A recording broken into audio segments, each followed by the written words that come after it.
সালাম আলাইকুম।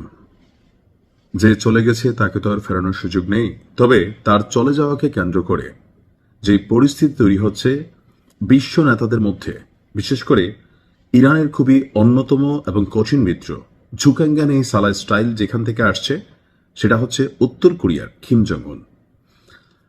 ইরানের সর্বোচ্চ নেতার মৃত্যুর পর এ বিষয় নিয়ে রাশিয়া কথা বলেছে, চীন কথা বলেছে, আরব রাষ্ট্রগুলো এগুলো হচ্ছে ওই যে মুনাফিকি টাইপের কথাবার্তা বলছে, মানে তলে দিয়ে গাছ কাইটা উপরে পানি ঢালা টাইপের। কিন্তু উত্তর কোরিয়ার কিম জং উন যে বক্তব্য দিয়েছে, হয়তো এই বক্তব্যে দেখেন তেমন বড় কিছু হবে না, কারণ আমেরিকার সাথে পাঙ্গা নেওয়াটা এখানে কেউ আগাবে না। বাট যে বক্তব্যগুলো আসছে এর মধ্যে একটু ভিন্নতা আছে।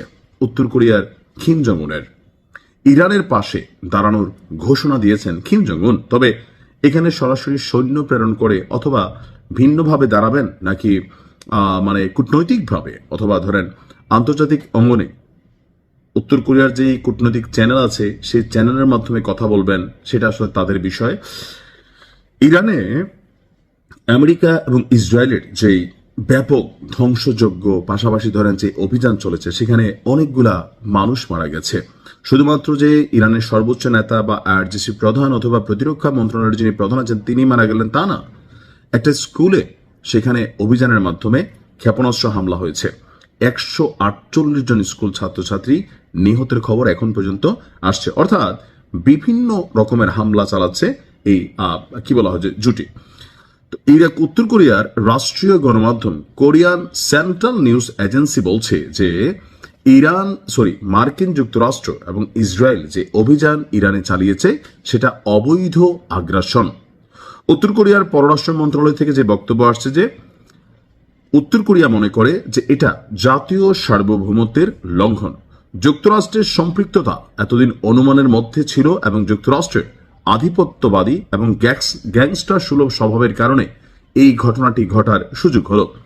যুক্তরাষ্ট্র এবং ইসরায়েলের এই আগ্রাসী যুদ্ধ কোনো পরিস্থিতিতেই গ্রহণযোগ্য নয়। এই অংশটা আমার কাছে ভালো লাগছে যে এই যে অভিযান চলছে সেটা নিয়ে সবাই বলছে নিন্দা জ্ঞাপন করা উচিত, কূটনৈতিক চ্যানেলে আলোচনা করা উচিত, কিন্তু উত্তর কোরিয়া বলছে কি এটা কোনোভাবেই গ্রহণযোগ্য নয়।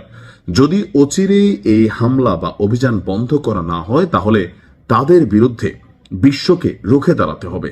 এই যে একটা যুদ্ধ ঘোষণা, এটা হচ্ছে মনস্তাত্ত্বিক যুদ্ধ, কূটনৈতিক যুদ্ধ। সরাসরি ইরানের পক্ষে উত্তর কোরিয়া এবং ইরানের মধ্যে ব্যাপক দূরত্ব আছে। যেমন ধরেন রাশিয়া এবং কি বলা হয় যে যুদ্ধটা হলো ইউক্রেনের মধ্যে, সেখানে উত্তর কোরিয়া সীমান্তবর্তী এরিয়া হওয়ার কারণে বিভিন্ন সময় আপনার ট্রেনের মাধ্যমে, রেলের মাধ্যমে আরো বিভিন্ন পথ ব্যবহার করে রাশিয়াকে ব্যাপক সাপোর্টিং দিয়েছে। কিন্তু এই মুহূর্তে ইরানকে সেই সাপোর্টিংটা দেওয়ার সুযোগ নেই। তবে ভিন্নভাবে, ভিন্ন অর্থে যারা এই অভিযানের বিরোধী আছেন তাদেরকে একত্রিত হওয়ার আহ্বান জানিয়েছে আপনার উত্তর কোরিয়ার প্রেসিডেন্ট কিম জং উন। কিম জং উনের ভাষায় যে এই গ্যাংস্টার সুলভ অ্যাক্টিভিটি যদি বন্ধ না হয় তাহলে অচিরেই প্রত্যেককেই এর শিকার হতে হবে। আর বিচ্ছিন্নভাবে এই গ্যাংস্টারদের বিরুদ্ধে লড়াই করে কেউই বিজয়ী হতে পারবে না। এখনই প্রকৃত সময় এই গ্যাংস্টারদেরকে রুখে দেওয়ার। আগামী 48 ঘন্টার মধ্যে যদি যুদ্ধ বন্ধ না হয় তাহলে উত্তর কোরিয়া ভূমিকা নেবে। এতটুকু কথাতে আমার কাছে ভালো লাগছে। কিম জং উনকে অনেকে অনেক কারণে বিশেষায়িত করেন, ফ্যাসিস্ট বলেন, কেউ ডিকটেটর বলেন, কেউ স্বৈরাচার বলেন, বাট তার যেই পররাষ্ট্রনীতি, বন্ধুর জন্য এই যে শক্ত একটা ভূমিকা নেওয়া, এটা আপনি কোনো আরব দেশের মাধ্যমে পাইছেন? পান নাই। বাট উত্তর কোরিয়া এই কাজটা করছে। দেখা যাক আসলে কি হয়।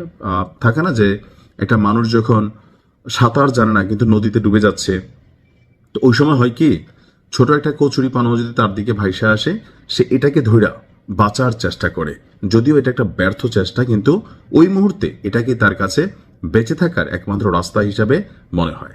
তো আমরা যারা আছি ইরানের ফ্যান ফলোয়ার, আমরা জানি যে আমরা একটা সাগরের মধ্যে ভাসছি, সেখানে উত্তর কোরিয়ার কিম জং উনের বক্তব্যটা, অবস্থানটা হয়তো একটা কচুরি পানার মতন, তারপরেও ভালো লাগছে।